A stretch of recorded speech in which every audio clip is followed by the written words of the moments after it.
Pour l'interprétation du symbole M, on va commencer par expliquer que le M veut dire maximum matière. Ça veut dire quoi?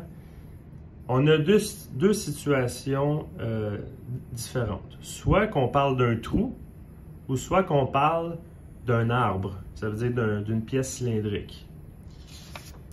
Là, dans notre cas à nous, c'est un trou. Le maximum matière, ça se trouve à être l'état de la pièce à son plus lourd. Le maximum matière, c'est l'état où est-ce qu'on a le plus de matière. Ce qui fait que pour un trou, si mon trou est à son plus petit, c'est que j'ai enlevé moins de matière sur ma pièce. Ma pièce se trouve à l'état le plus lourd.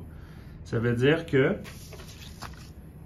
le maximum matière pour le trou que j'ai ici, ça va être quoi la dimension? La dimension, ici, je l'ai, c'est 1 pouce 250 et je peux aller jusqu'à 1 pouce 252. L'état où est-ce que ma pièce va être à son plus lourd, c'est si mon trou est plus petit, j'ai plus de matière. La réponse, c'est 1 pouce 250. Si mon trou est à 1 pouce 250, je suis à son état de maximum matière. Maximum matière, pour mon exemple ici, est égal à 1 pouce 250 millième de diamètre. Quand on a un M ici, ce que ça veut dire, c'est que à l'état de son maximum matière, j'ai droit à une tolérance de 10 millièmes au diamètre. Est-ce que mon trou, la dimension de mon trou est à son état de maximum matière? Non, parce que le diamètre réel que j'ai trouvé, c'est 1 pouce 250 et 5 dixièmes de millième. Ce qui fait que dès qu'on n'est pas à l'état de maximum matière, on a le droit à un bonus de tolérance. Ce qui fait que, là, je vais exagérer la situation, je vais aller complètement à son diamètre le plus grand. Si j'ai le diamètre le plus grand, je suis à 1 pouce 252 millièmes. Ça veut dire que je n'ai plus 10 millièmes de tolérance de positionnement parce que je ne suis pas à son maximum matière. Mais ça va me donner un bonus supplémentaire. De combien? Bien, la règle, c'est la différence entre la mesure réelle, qui est par exemple 1 pouce 252 millièmes, par rapport à mon état maximum matière. Ça veut dire 1 pouce 250. C'est quoi la différence entre les deux? C'est 2 millièmes. Fait que j'ai droit à un bonus de 2 millièmes que je vais rajouter au 10 millièmes. Là, je vais faire l'explication par rapport à ce qu'on a en réalité sur la pièce. Mon maximum matière, c'est 1 pouce 250. Mon diamètre réel, c'est 1 pouce 250 et 5 dixièmes de millième. Je dois faire la différence entre ces deux-là.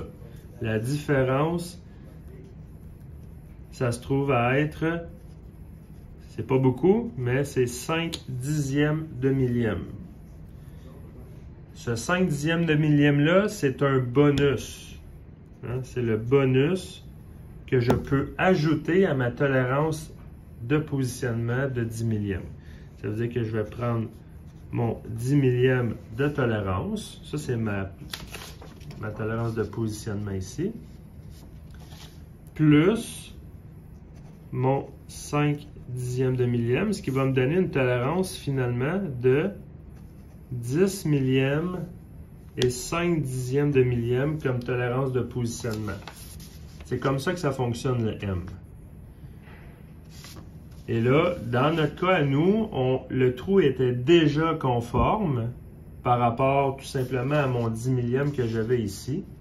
Mais j'avais le droit quand même à un bonus de 5 dixièmes de millième que je pouvais rajouter, mais le trou est évidemment toujours conforme. Dans le cas où est-ce qu'on serait, par exemple, j'ai détecté en X, en Y, j'ai tout fait mes calculs, puis j'ai détecté que ma déviation de mon trou était à 11 millièmes. Là, techniquement, mon trou, j'aurais dit, bon, il n'est pas conforme, mais le diamètre de mon trou est à 1 pouce 252 millièmes. Mais là, j'ai le droit à un bonus de 2 millièmes. Ça veut dire que ma tolérance deviendrait 12 millièmes. Fait que dans le cas d'un trou qui à la base n'est pas conforme, on peut la rendre acceptable si le bonus nous le permet. Ce qui fait que plus que le trou est grand, plus que la valeur de la tolérance va être augmentée, plus de chances que ma pièce va être acceptée. Alors voilà pour la tolérance avec le maximum matière.